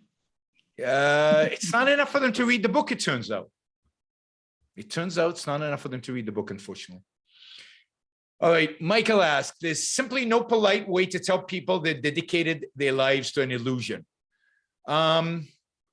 You mean like every religious person out there? Anybody who takes religion seriously, at least? Yeah, there's probably no polite way of telling people they're wrong. But maybe polite is not relevant. I'm not sure polite is relevant in that context. Stephen asks, are you anticipating doing any lectures or debates in Boston in the near future? Unfortunately, no. I haven't been invited to give a talk in Boston in years. The Fort Hope Forum used to invite me regularly to give talks or to do debates. There used to be some, I used to give talks at Harvard and MIT and Tufts. I haven't been invited, even that one business school in Boston, I forget the name. But yeah, it's been years since I've given a talk in Boston. So no, I have nothing scheduled, nothing anticipated. Same with New York. I don't have anything. Oh, I'm giving a talk at Columbia University, but Columbia University does not allow the students to have live in-person events. So we're going to have to do it by Zoom. But that's the closest I'm going to be to giving a talk in New York, unfortunately. Jordan asks, in Atlas Shrugged, Nat Taggart allegedly killed a politician who was corrupt and trying to profit from destroying Nat's railroad. Was this murder justified? It's a novel, guys. Was it justified? Yeah. Would Nat have been prosecuted and sent to jail for the rest of his life? Yes. Would he have accepted that sentence? Yes. We live under rule of law. So, yeah. That's, sometimes you break the law because you think the law is irrational. And sometimes the only way to deal with truly evil people is to kill them because there's nothing else you can do. And because the law won't intercede because maybe they represent the law in some capacity. But I don't recommend it because you're probably going to land up in jail for the rest of your life. So don't do it. Certain laws are not worth breaking because the consequences are too severe.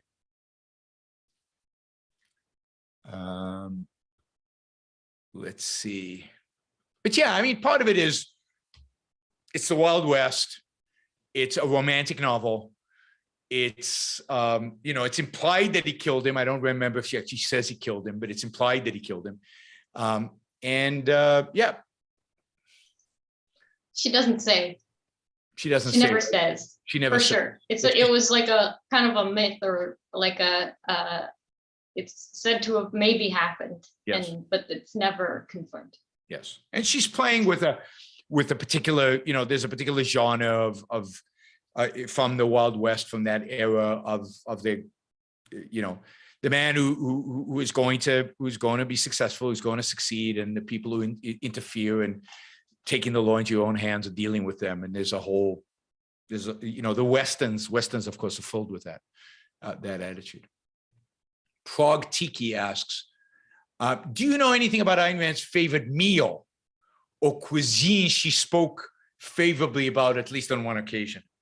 I think, actually, there's a cookbook that Ayn Rand, of Ayn Rand's recipes, and that she wrote down, recipes that she used and liked. I think that was auctioned at an Ayn Rand Institute auction years and years ago. Somebody owns that, whether it's the original or copy, I can't remember. In the Ayn Rand archives, there certainly is a copy of that book. I also remember vaguely that she liked the Russian tea house in New York on 57th between 6th and 7th Avenue.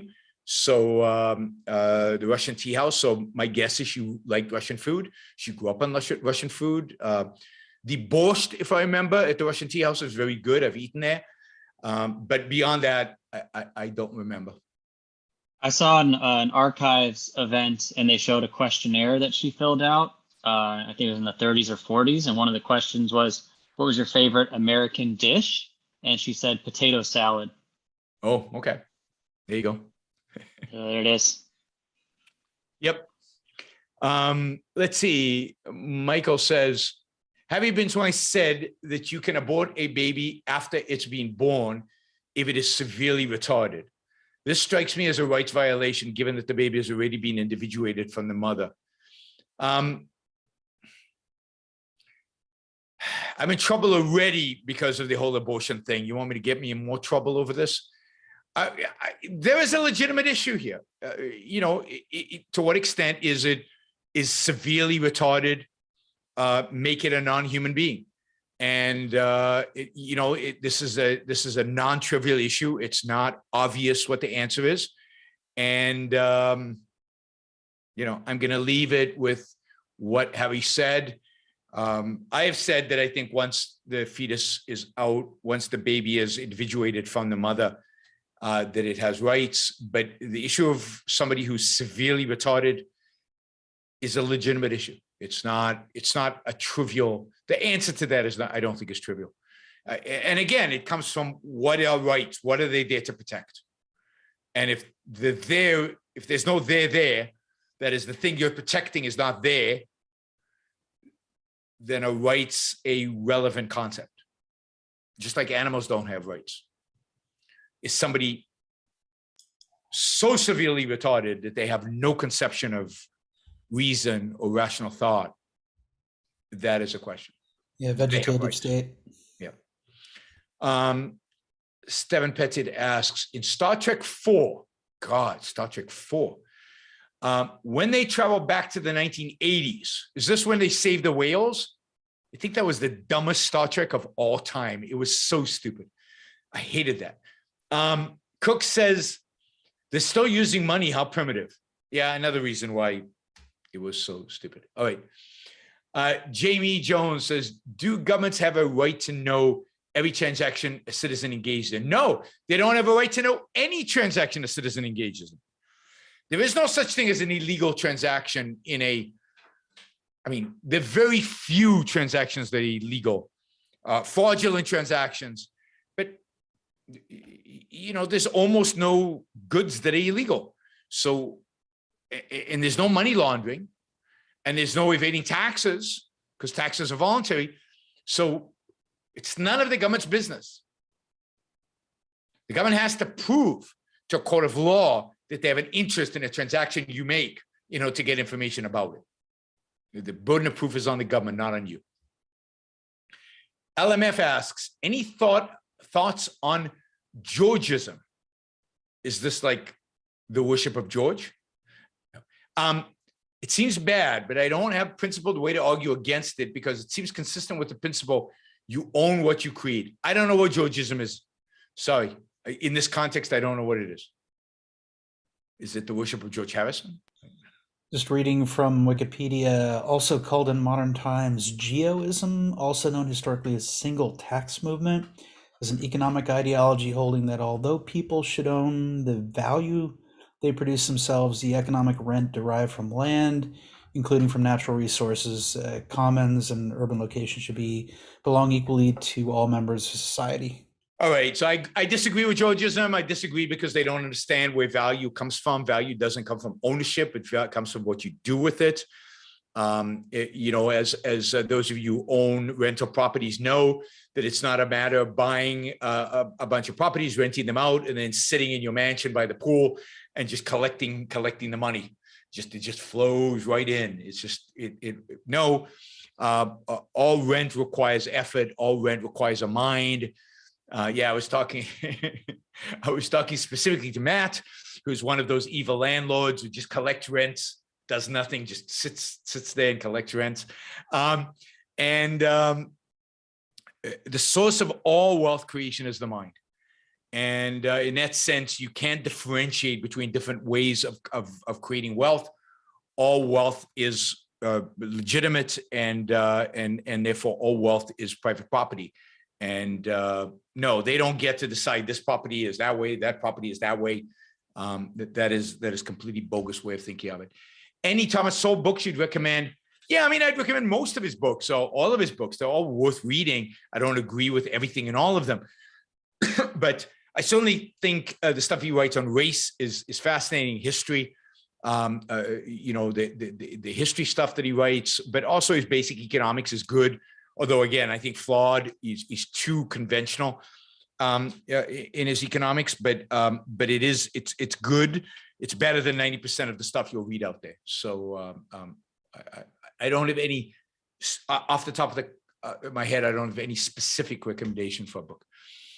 Joe asks, I have been making myself heard more when acquaintances, friends, families voice positions I find wrong, particularly on Facebook. I'm not seeing the point when it results in changeless dismissal. How do you tackle this? I'm not seeing the point when it results in changeless dismissal. Yeah, I mean, I think this is what you're asking, so I'll answer what I think you're asking. Yeah, I mean, if you encounter people that you don't think are going to budge, that nothing you say will make a difference, then leave them alone. I mean, it's a waste of your time, waste of your energy. I mean, unless you want to practice on them to refine your argumentation skills, which is fine.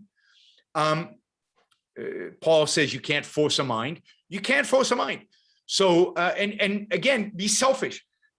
We talked about this in the Yaron Rules for Life. You got to be selfish about these things. Don't waste your time. Don't waste your resources. You know, go for the low-hanging fruit. Go for people who you think you can change, and if you can't change them, abandon them. Again, unless you've got another motive. Corey asks, what do you think of the original motto, "E pluribus unum"? I know I'm ignorant, but obviously it's better than "In God We Trust." But is the original motto too collectivist? What is on pluribus people? From many, one. From anyone, yeah. Is the original motto collectivistic? What would be a good motto for a country founded on objectivism? I think you'll be surprised, but I don't think it's too collectivistic. I think from many, one is appropriate. Indeed, Ayn Rand has an essay about that we need. God, I can't remember the name of the essay. A nation's unity. Yes, that we need unity. That we need a sense of America stands for something. We're all about this thing. And to the extent that there is, particularly when it comes to, I don't know, wars or big things that the government is doing, and just, but also just the nature of government in a sense of, we believe in freedom. There's a unanimity around this idea of freedom, and we might disagree about the details. We might disagree about how to implement it exactly. We might disagree about how we vote, but generally the thrust that we all believe in is freedom. That's what American stands for. That is important and that is valuable. And Ayn Rand, even Ayn Rand writes about this. It's not good to live in a country which is fragmented, where there's no unity, no agreement, where everybody's disagreeing with everybody and everything. It's impossible to do anything, and it's impossible to advance the cause of freedom. So we need unity, but the right kind of unity. And the whole point of having a state is to come together around something. And in the case of America, it's the idea of coming together around an idea, the idea of freedom. So I think out of one many, or out of from many one. From many ones, it's the one in the many, is also, what integration's all about. Think America is the one that we the many make. And then the question is, what does America represent? And if America represents something good, then yeah, from the many one is a good thing, So unity is a value if it's unity around a valuable idea. And the problem today is that there is no unity around the idea of freedom. There's unity around the idea of dissolving freedom. But the consequence of dissolving freedom is disunity. The consequence of dissolving freedom is, the strife, the political strife that we have today. Because what happens when you dissolve freedom? When you have a mixed economy, everybody's fighting over the crumbs. Everybody's fighting over power. And that fight creates animosity, it creates hatred, it creates tribalism. And that's what we're seeing. We're seeing the consequence of a mixed economy. The consequence of tribalism is a means to attain political power. Political power is important because everything is political. And that's a consequence of a mixed economy. All right, last Super Chat question, then we'll do one lightning round with the panelists. I'll only take Super Chat questions of $20 or more. It would be great if we had 5 of those so we could get to our $600 goal. We're at 500 right now. So $520 question or $250 question, any way you guys want to do it. But I won't answer questions below $20 after I answer this question. Scott asked, you alluded to new info on Brandon and Buckley coming out from the archive. Any ETA or preview you can offer? No. No ETA and no preview. Sorry. I don't know. I'm not involved. Nobody asked my opinion about these things. All I know is I'm under an NDA not to disclose what I do know about the information, but the ETA, who knows? But there's a ton of information about Brandon. There's some information about Buckley that's really interesting, but I have no idea what the ETA is on disclosing all that stuff and whether there are issues about disclosing it or not. Probably not, because everybody involved is dead now. Brandon's dead, Buckley is dead. So there's probably no issues around there, but there might be issues around their estates, who knows? But yeah, I mean, there's a lot of material. There's also somebody who has today the entire estate of the Brandons, both Brandons, and a lot of Ayn Rand stuff in addition to the Ayn Rand Institute archive.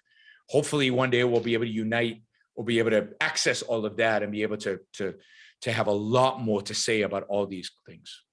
I can't remember what the issue was with the Brandons. I remember the Buckley story. Unfortunately, I can't tell it, but one day I'll be able to tell the Buckley story. I think you'll be entertained by it.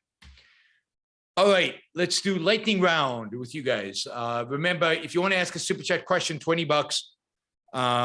Otherwise, we'll take 5 questions from our panel and call it a night. And we're about $100 short of our goal, $95 short of our goal. So if anybody wants to help us chip away at the goal in any amount, it's fine. But if you ask a question, it has to be with $20. Jim.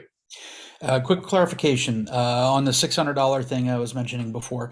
It's a proposal from the Biden administration. Quote, President Biden's American Families Plan will require financial institutions to report personal transactions of $600 or more to the IRS. Just wanted to update that because I misspoke and said that already happened. Yep. Okay, quick question. If you looked at things and you said, okay, it's gotten too hot here, I'm afraid they're going to put me up against the wall any day now, where would you bug out to if today you had to make that decision? Where would you move to? And you're probably as prepared as anyone. Yeah, I left this building association meeting to come and do this thing. And while I was gone, I was elected to the board of the building association. So thanks a lot, guys.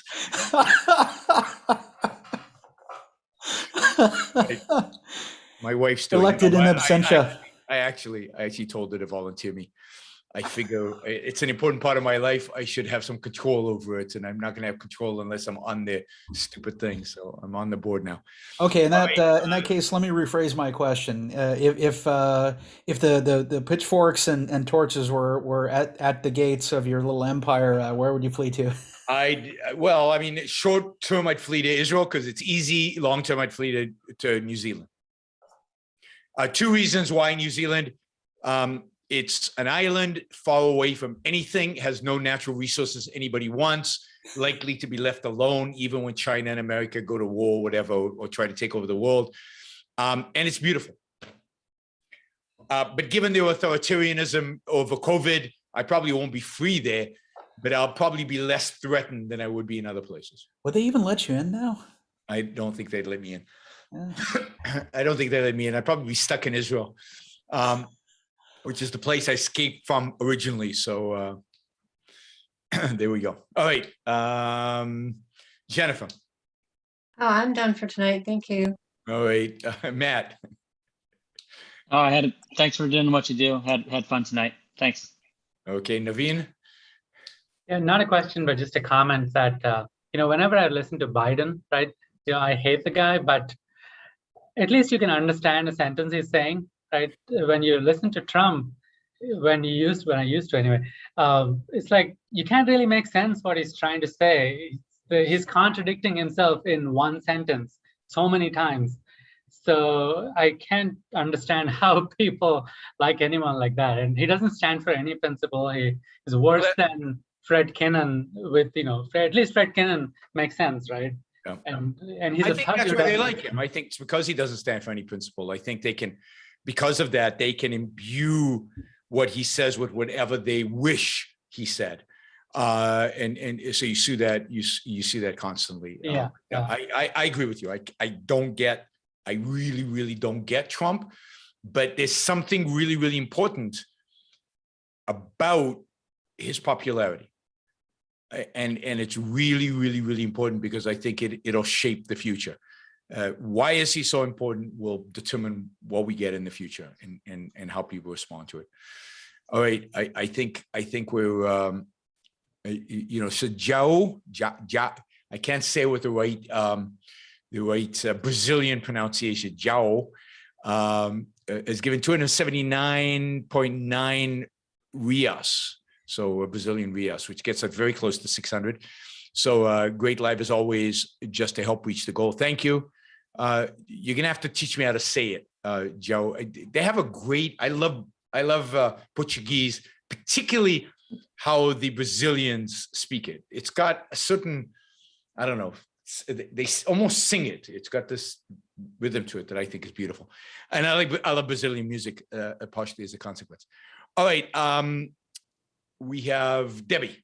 And then we've got a couple of super chat questions that came in at over $200. So we will take over 20. Jim's got my back. Thank you, Jim. Putting in the chat. Did he forget you, Debbie?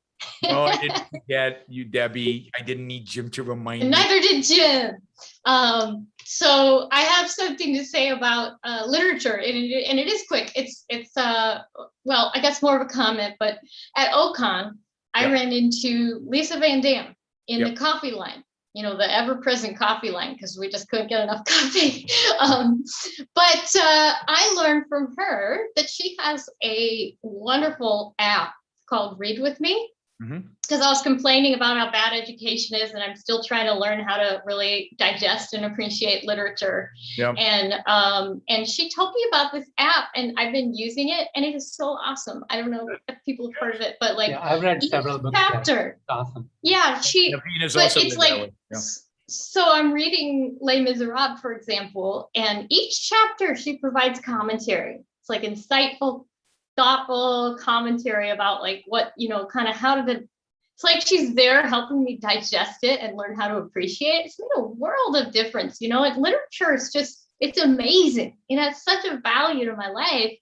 And so I just, I don't know, any thoughts, Yaron, on just the value of literature and what it can do for a person when you really get to where you can like crack it open and understand it. Leonard Peikoff once told me not to talk about literature. No, I mean, that's a true story, and I can, one day I'll give you more context. Yeah, I mean, literature is enormously valuable. It is, it gives you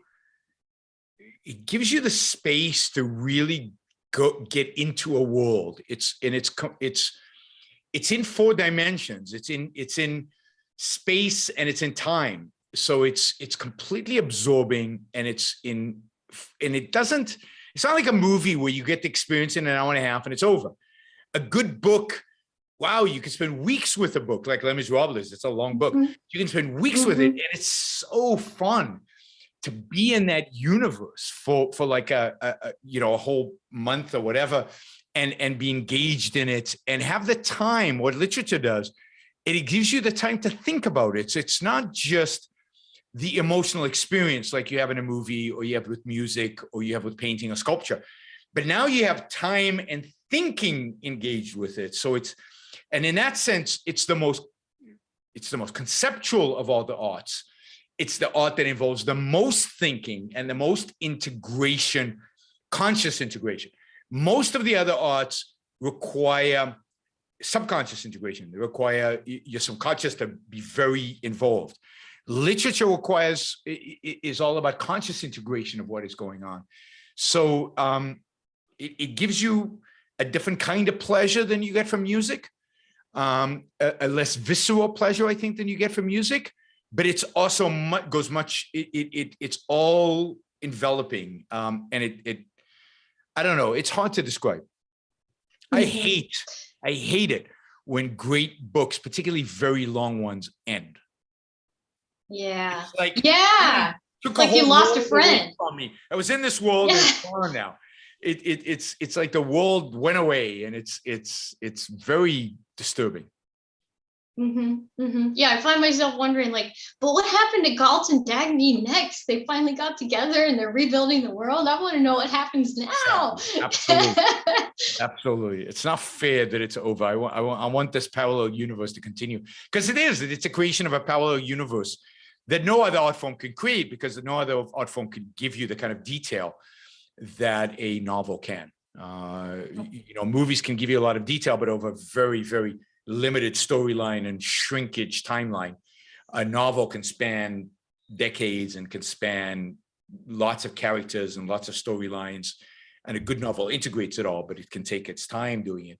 A movie has to be significantly shorter and tighter. And then, of course, music is non-conceptual, and painting and sculpture can only give you a frozen moment. Right? They're not telling you a story. Their point is not a story. Their point is now that can be an incredible, powerful emotional experience to experience the moment, but it is the moment. It's not. So yes, literature is incredibly, incredibly powerful. And sounds like Naveen. Yeah, and the more you know about it, and this is the value of the app, the more you know about it, the more meaningful it is, because it is conceptual. Yeah. So the conceptual context you bring to it will determine the extent to which you can enjoy it. And that's to some extent true of all art forms. Like the more you know about music, the more you'll enjoy whatever music you're listening to. The more you know about painting and sculpture, the more you'll enjoy. And the more you learn how to look at a painting, the more you'll enjoy it. The same is true of literature. Even though it's words, understanding the context and how, and what is going on from an expert, hugely beneficial. Hugely beneficial. Mm-hmm. Mm-hmm. So check it out, folks, if you haven't found it yet and you, like me, need a little help with literature. Great. All right, let's do these 3 super chat questions and we're done. And by the way, we went over the $600 goal. So thank you, Apollo. Thank you, Zhao, I think is the way you say it, for the additional support. John says, Elizabeth Warren has told Fed Chair Powell that he is a dangerous man and she opposes his reappointment. Does that mean he's a good guy? No, I mean, bad people dislike each other a lot. So while Elizabeth Warren is in politics about as close to the devil as you can get, Jerome Powell is pretty bad too. So he's not a good guy at all. He's just a different type of bad person and not quite as devilish as Elizabeth Warren is. I think Jerome Powell is basically in over his head mainly. I don't think he knows what he's doing. I don't think he has a clue. Alex, what do you think about Biden administration claiming that their $3.5 trillion bill actually costs zero? Well, every administration does this. They always say that. They always claim that what they're proposing is going to be paid for by increased taxes or by cost cutting somewhere else. They all lie about it. The Biden administration is no different than the Obama administration and the Trump administration and previous administration that always claimed that there's some neutrality and these things all balance out. They never do. It's all bogus. Yeah,